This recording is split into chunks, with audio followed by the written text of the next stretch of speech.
Hello my respected teachers, welcome you all on this YouTube platform अंग्रेजी academy. Friends, आज हम discuss करेंगे हमारी जो इडियम फ्रेजेज हैं जो डेफिनेटली आपके इस एग्जाम में 3 से 4 क्वेश्चन आपसे पूछे जाएंगे और उनका जो इंपॉर्टेंट है जो आपसे डेफिनेटली पूछे ही जाएंगे उन पे हम आज डिस्कस करेंगे। और ये जो पेपर में आई हुई हैं जो आरपीएससी एग्जाम्स में पूछी हुई हैं उन्हीं में से हमने यहाँ से लिया है और वो डेफिनेटली आपको अभी आपका जो एग्जाम होगा उसमें आपको मिलेंगे। देखिए, पहला हम स्टार्ट करते हैं। To make both end meet.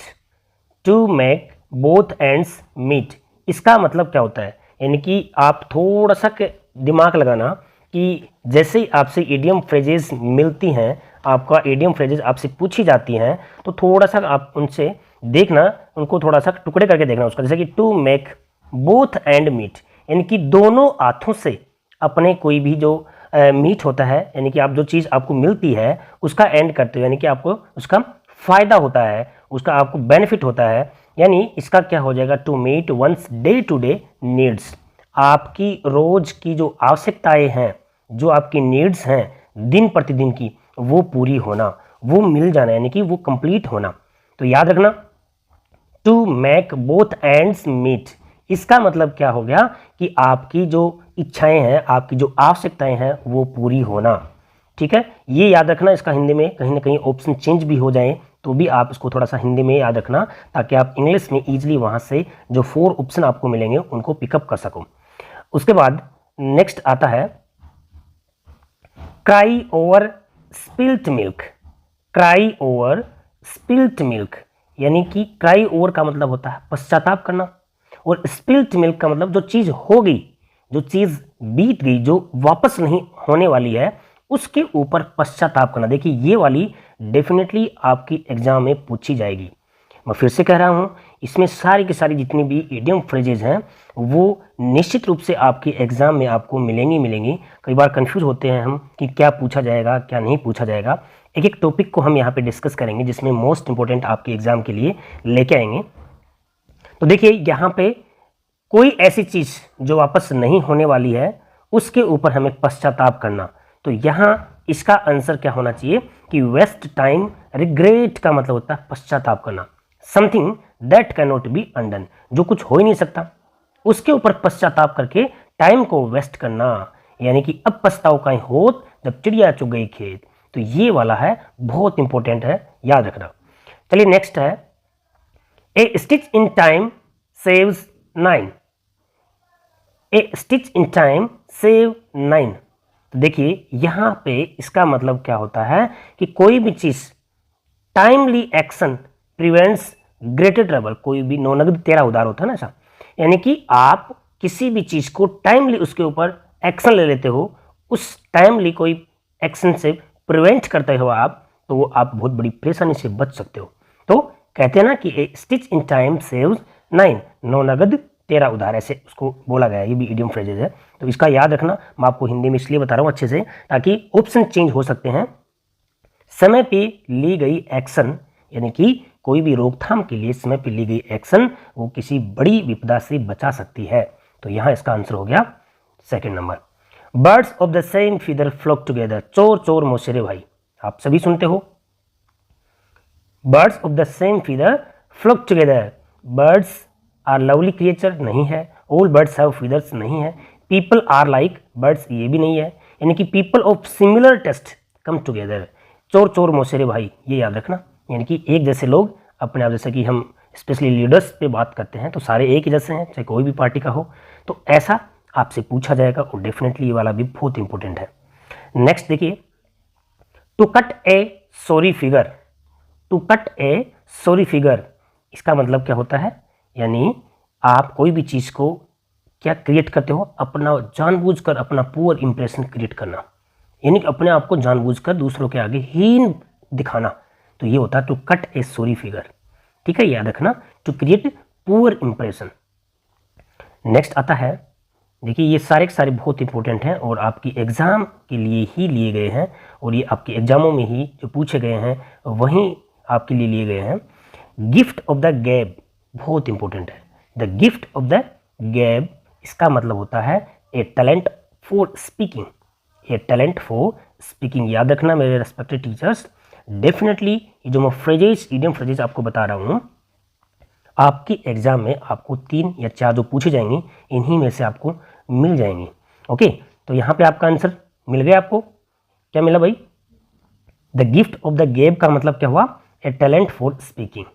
Okay, मतलब बोलने का क्या होना? टैलेंट होना उसमें। नेक्स्ट देखिए, I gave him a piece of my mind.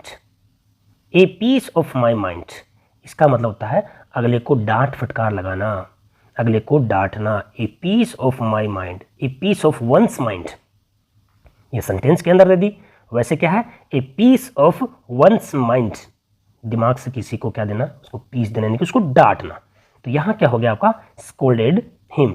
वैसे ये सेंटेंस के अकॉर्डिंग यहाँ पे second form of the verb I है, बट स्कोल्ड समवन, किसी को डांटना। चलिए नेक्स्ट देखिए, to weather the storm, to weather the storm.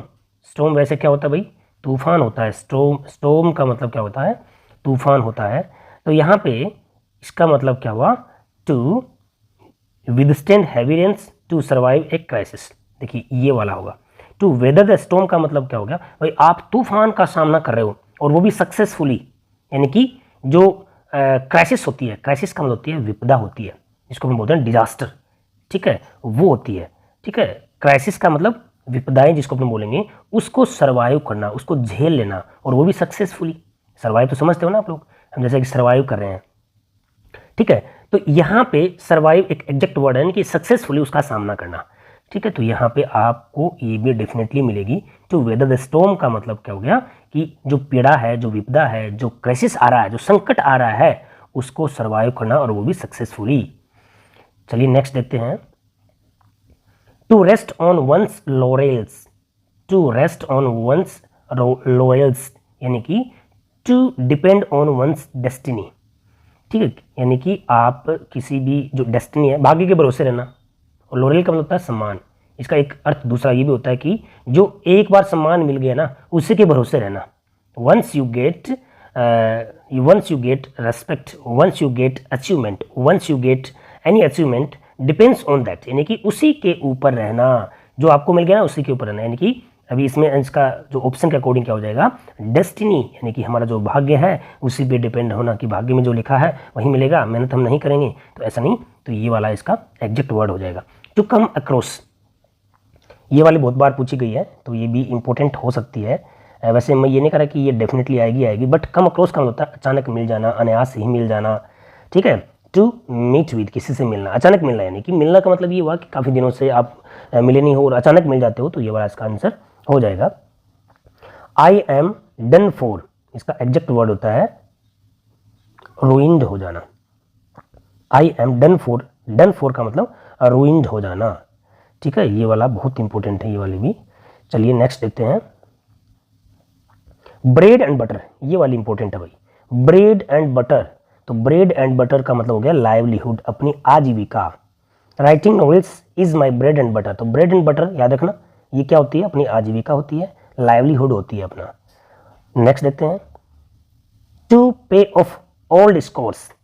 To pay off old scores, यानी देखिए इसके अंदर to have his revenge, to pay the money, to score marks, settle new matters, यानी कि जो मामला होता है, कोई नया मामला होता है, उसको सेटल करना। To pay off old score, तो इसका आंसर क्या हो जाएगा? 4 हो जाएगा। ये 3 ज़्यादा इंपॉर्टेंट नहीं है, लेकिन फिर भी इसके साथ थी, तो क्या पता पूछ ली जाए। To pay off old scores means to settle new matters, नए जो मामले होते हैं उनको सेटल करना, को जो बात बनी है उसको। गिविंग वन सेल्फ एयर, किसी को हवा देना। देखो इसका अर्थ समझिए आप, किसी को एयर्स का मतलब होता है ना, एयर यानी हवा। किसी को हम हवा देते हैं कि चल हम देख लेंगे, तो भाई ऐसा कर ले, हम देख लेंगे। यानी कि कोई भी आदमी अपने आप को, वन सेल्फ का मतलब अपने आप को हवा देना, अपने आप को ही क्या हो जाना? हवा देना, यानी कि घमंड से बात करना। तो बिहेविंग एरोगेंट, एरोगेंट का मतलब क्या होता है? घमंड। बिहेविंग एरोगेंटली, एरोगेंट का मतलब होता है घमंड होता है, तो घमंड में बातें करना। Giving one self air, someone तो यहाँ पे आ गया, तब तो किसी दूसरे को देने के। वन सेल्फ का मतलब अपने आप को ही हवा देना, यानी कि हवा में ही बातें करना, यानी एरोगेंटली बन जाना, घमंडी बिहेव करना, घमंडी होकर बातें करना, इस तरह से। नेक्स्ट है to have a dig at. To have a dig at, इसका मतलब होता है किसी की आलोचना करना। To have a dig at means किसी की आलोचना करना, यानी कि किसी की क्रिटिसाइज करना। टू क्रिटिसाइज समवन, याद रखना बहुत इंपॉर्टेंट है ये भी। बाय फिट्स एंड स्टार्ट्स, ये वाली बहुत इंपॉर्टेंट है और निश्चित रूप से पूछी जा सकती है। बाय फिट्स एंड स्टार्ट्स, इसका मतलब होता है इर्रेगुलरली, अनियमित, बहुत इंपॉर्टेंट है, ठीक है, याद रख लोगे इसको। By fits and starts means irregularly. To come to light, to come to light का मतलब होता है किसी चीज को रिवील कर देना, किसी का सीक्रेट है उसको सबको बता देना। टू रिवील, टू रिवील, लाइटन नहीं होता, हिडन एंगर नहीं होता, इरेज डिफरेंस नहीं होता। टू रिवील का मतलब किसी को कुछ शो करना, बता देना। ब्रशअप, ब्रशअप क्या होता है, किसी भी चीज़ के हम ब्रश कर देते हैं तो वो साफ निकल आती है, साफ निकल आती है, इसका मतलब वो रिन्यू हो जाती है। तो इसका मतलब क्या होगा, टू रिन्यू। यहाँ पे डस्ट को रिमूव नहीं करेंगे, याद रखना, ठीक है। तो यहाँ क्या होगा, टू रिन्यू, रिन्यू का मतलब उसको वापस नया सा बना देना। नेक्स्ट है टू ब्रेक द आइस, चुप्पी तोड़ना, सबको पता है to break the ice means क्या होता है, चुप्पी तोड़ना। तो to break an acquired silence, बहुत इंपॉर्टेंट है और वैसे सबको पता है, इजी है, ज़्यादा हार्ड नहीं है। To break the ice mean क्या हो गया, चुप्पी तोड़ना। चुप्पी तोड़ने का मतलब भाई सारे खामोश बैठे हैं, सारे साइलेंस में बैठे हैं और आप स्टार्ट करते हो, आप इनिशिएट करते हो उस चीज़ की, तो वो इसका क्या हो जाएगा, शुरुआत करना कोई भी चीज़, बातें बोल के। टू ब्रेक द आइस, देखो ये भी देखो काफ़ी एग्जाम में पूछी गई है। टू ब्रेक द आइस, तो इसका मतलब क्या हो गया, रिमूविंग द इनिशियल हेजिटेशन, ठीक है, नहीं कि स्टार्ट करना, कोई हेजिटेशन है बोलने में तो उसको क्या करवाना, शुरुआत करना बोलकर। नेक्स्ट है स्मेल ए रैट, आप घर में बैठे हो, चूहा आया या फिर बिल्ली बैठी है, बिल्ली को पता चल गया कि चूहा आया है, इसका मतलब क्या हुआ, हमें क्या करना, किसी भी चीज़ का अंदेशा हो जाना, यानी कि टू सस्पेक्ट ए ट्रिक, अगला हमसे चालाकी खेल रहा है तो हम उस चालाकी का पता लगा लेते हैं। To suspect a trick it means to smell a rat, आपसे कोई बातें कर रहा है और आपसे बातें करते करते वो आपसे कुछ फ़ायदा उठाने की बात कर रहा है, आपको पता चल जाता है, इट मीन्स आपने क्या कर लिया, टू स्मेल ए रैट। तो ये वाला आपका आंसर हो गया थर्ड। देखिए भाई अब ये है बहुत इंपॉर्टेंट, एक्लीज हिल, ये समझ लो आपके आएगा ही आएगा। एक्लीज हिल्स, इसका मतलब क्या होता है बताइए ज़रा। इसका मतलब होता है बहुत ज़्यादा घातक जो कमजोरी है हमारी, ठीक है, पैर की मोच, जो कहते हैं ना कि पैर की मोच आगे नहीं बढ़ने देती, तो ये पैर की मोच यानी कि घातक कमजोरी, हमारी जो कमजोरी होती है, बहुत बड़ी कमजोरी होती है, उसको ये बोलते हैं एक्लीज हील, और ये याद रखना बहुत इंपॉर्टेंट है ये वाली। चलिए नेक्स्ट देखिए, सैलेड डेज। सैलेड डेज क्या होता है, सैलेड डेज होते हैं अपने कच्ची उम्र, जिसको अपन बोलेंगे, यानी कि days of one's youth inexperience, जिसमें हमें कोई अनुभव नहीं होता है, ऐसी यूथ, ऐसी युवा अवस्था जिसमें हमें कोई भी अनुभव नहीं होता है, उनको बोलते हैं salad days. Very very important है ये वाली और ये ऊपर वाली, एक्लीज हिल और salad days, youthful inexperience, कच्ची उम्र जिसको अपन बोलेंगे। At one's fingertips, at one's fingertips, इसका क्या मतलब होता है बताइए। एट वंस फिंगर टिप मतलब आप matter of same to take revenge और रेडली अवेलेबल नॉलेज और बैलेंसिंग ऑन फिगर, तो जरा आप बताइए इसका मतलब क्या हो गया कि matter of same, matter of same, इसका मतलब ये हो गया कि श्रम भरे मामले जो होंगे ना उसको अपन बोलेंगे, ठीक है। उसके बाद में नेक्स्ट देखिए आपका आता है बी एट वंस विट, बी एट वंस विट, विट वैसे क्या होती है अपनी, जैसे समझ है, अपनी बुद्धि है, उसको अपन बोलेंगे। तो बताइए इसमें आपका क्या आंसर होना चाहिए, तो देखिए बी एट वंस विट यानी इसका आंसर क्या होगा, get so worried as not know what to do, क्या करे और क्या न करे इसके बारे में चिंतित होना, बी एट वंस विट, ठीक है। अपनी जैसे कि बुद्धि है, अपन कई बार सोचते हैं कि यार क्या करें क्या नहीं करें, तो ये एक फ्रेज है, इसका मतलब होता है गेट सो वरीड, बहुत ज़्यादा चिंतित होना इस बात को लेकर कि क्या करे एंड क्या न करे, not to as not to know what to do, ठीक है। तो इसका आंसर हो गया ये वाला। नेक्स्ट देखिए to make one's mark, to make one's mark, बोलिए इसका क्या है, यानी कि टू सक्सीड ब्रिलियंटली, आप कोई भी देखो कई बार आप कमेंट्री सुनते हो ऑफ द मार्क, यानी कि बैट्समैन आता है, आते ही अपना चौका लगा के अपना स्कोर को स्टार्ट करता है तो ऑफ द मार्क ऐसा बोलता है ना वो, तो यहाँ पे सक्सीड ये first form of the verb है, याद रखना। सक्सीड है वो एक first form of the verb, कहीं इसको second form of the verb मत मानना।